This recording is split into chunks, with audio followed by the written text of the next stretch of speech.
తాకట్టులో ఉన్న బంగారాన్ని విడిపించి ఆ రోజున్న మార్కెట్ ధర కట్టి మిగిలిన డబ్బును మీకు అందిస్తుంది కొమ్మూరి గోల్డ్. నమస్కారం సుభాష్ శర్మ గారు. శ్రీమాత్రే. మనిషి చనిపోయిన తర్వాత ఆత్మ చేసే మొదటి పని ఏంటంటారు? అసలు చాలామంది చెప్తా ఉంటారు 9 రోజులు మన ఇంటి చుట్టే ఉంటుంది, మనం చేసే కార్యక్రమాలు కూడా చూస్తుందని కూడా చెప్తుంటారు కొన్ని గ్రామీణ ప్రాంతాల్లో. మీరు ఏం చెప్తారు?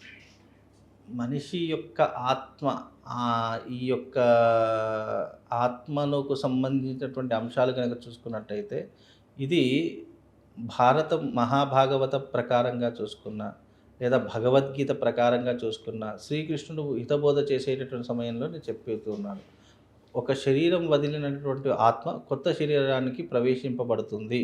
అంటే మనం ఏ రకంగానైతే ఈ శరీరం వదిలేసినటువంటి ఆత్మ ముక్తికి వెళ్ళి మళ్ళీ దాన్ని చేసుకున్నటువంటి కర్మానుసారం వేరే శరీరాన్ని పొందుతుంది అనేటటువంటిది మనం భగవద్గీత ఆధారంగా తెలుసుకుంటున్నాం. ఆత్మ ఎప్పటికైనా మనిషి శరీరం వదిలిన వెంటనే ఆత్మ ఏమవుతుంది అంటే కనుక 12 దిన కర్మాంతం వరకు ఎప్పుడూ కూడా తన చుట్టూ తాను తిరుగుతూనే ఉంటూ ఉంటుంది. అంటే ఎవరేం చేస్తున్నారని 100%. అందుకే మనకు దశదిన కర్మ అని చెప్పి చేస్తూ ఉంటారు. ఏంటి అంటే ప్రేత కర్మ అని చెప్పి అంటూ ఉంటారు. మనకు ఈ కర్మలలో ఈ 12 రోజులు చేసేటటువంటి ఒక్కొక్క కర్మ ఏ రకంగా మనం తల్లి గర్భంలో 9 నెలలు మోసినటువంటి శిశువు కాళ్ళు, వేళ్ళు, చేతులు, ముక్కు, నోరు ఒక్కొక్క అవయవంతో పుడతారు. ఒక్కొక్క మాసంలో ఒక్కొక్క అవయవం ఉద్భవిస్తూ ఉంటుంది కడుపులో. అవును.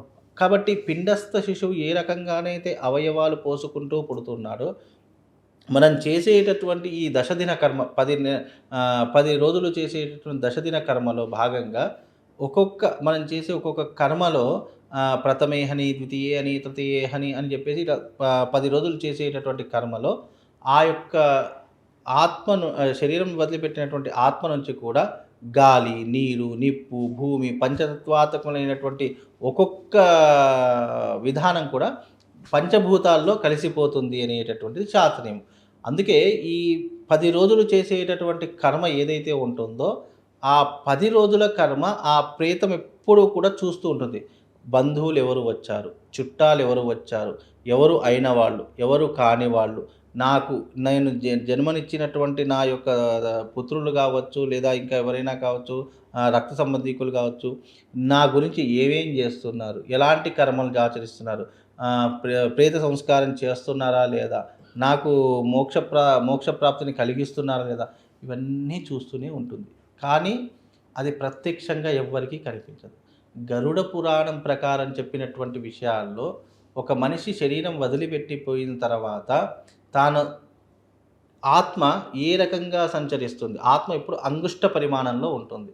అంటే మనం మామూలుగా ఒక దీపం వెలిగించామనుకో, దీపం యొక్క వెలుతురు ఎట్లా ఉంటుంది, చిన్న కాంతి, ఆ కాంతి రూపంలోనే కనిపిస్తుంది. అది ఎవ్వరి కంటికి కనిపించదు.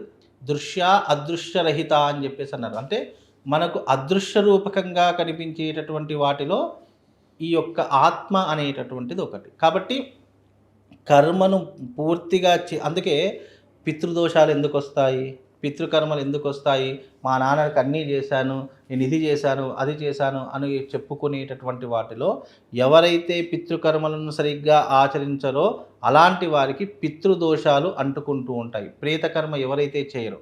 అయితే కొన్ని సందర్భాల్లో ఇక్కడ చూసుకున్నట్టయితే బ్రాహ్మణులకు ఒకలా ఉంటుంది, వైశ్యులకు ఒకలా ఉంటుంది, శూద్రులకు ఒకలా ఉంటుంది, ఇంకా ఇతర కులస్తులకు, అంటే కులాన్ని బట్టి వాళ్ళ సంస్కారం అనేటట్టు చేస్తూ ఉంటారు. కొంతమంది ఉంటారు 3వ రోజుకే గంట కట్టేస్తే మా ముట్టుడంతా అయిపోయిందని, మా సూతకం అయిపోయిందని చెప్తుంటారు. ఎప్పటికైనా గుర్తుపెట్టుకోండి, పుట్టుక చావులు అందరికీ ఒకటే. ఆచారాలు, వ్యవహారాలు ఇక్కడ మార్పు చెందాయి. నేను నమ్మేది ఏంటంటే పుట్టుక ఒకేలా ఉన్నప్పుడు చావు కూడా ఒకేలా ఉంటూ ఉంటుంది. పుట్టుకకి ఏదైతే కర్మ చేస్తున్నామో చచ్చేవాడికి కూడా అదే కర్మలు ఉంటూ ఉంటాయి.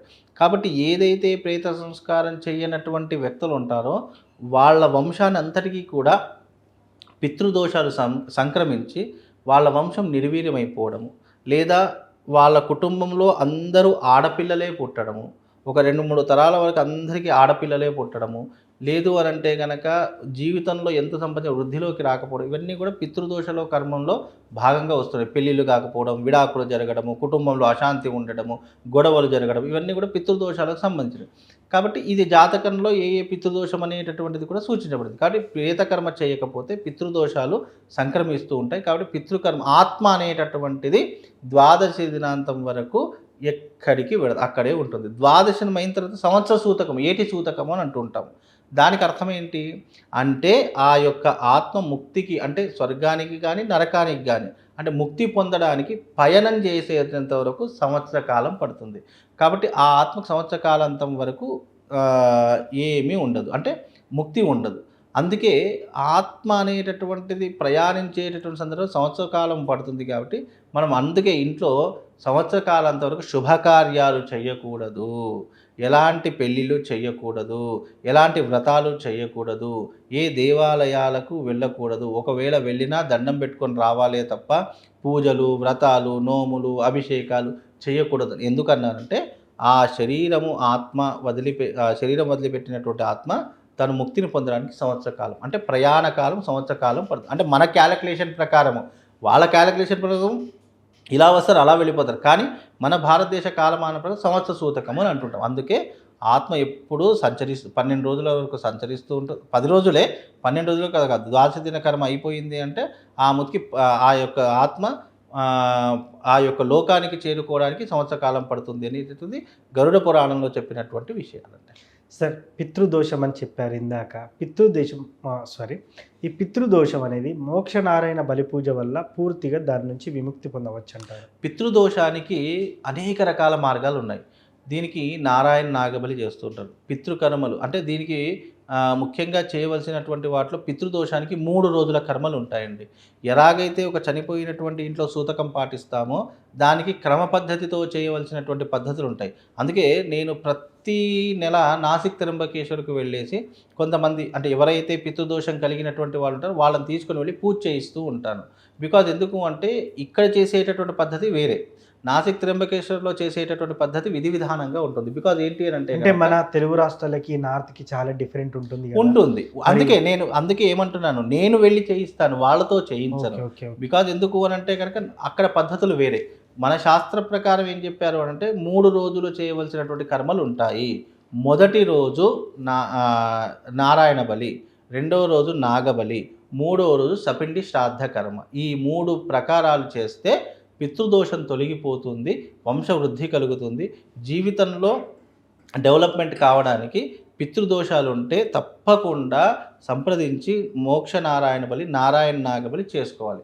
అలా చేసుకుంటేనే ఆ పితృదోషం పూర్తిగా తొలగిపోతుంది. ఒకవేళ చేసుకోకపోతే తండ్రి నుంచి తాత నుంచి తండ్రికి సంక్రమిస్తుంది, తండ్రి నుంచి కొడుకులకు సంక్రమిస్తుంది, కొడుకుల నుంచి వాళ్ళ కొడుకులకు, ఇలా వంశం పొద్దు సంక్రమిస్తూనే ఉంటుంది. అలా సంక్రమించినప్పుడు ఏ రకంగానైతే వాళ్ళ జీవితం తరిగిపోవడం మొదలవుతూ ఉంటుంది.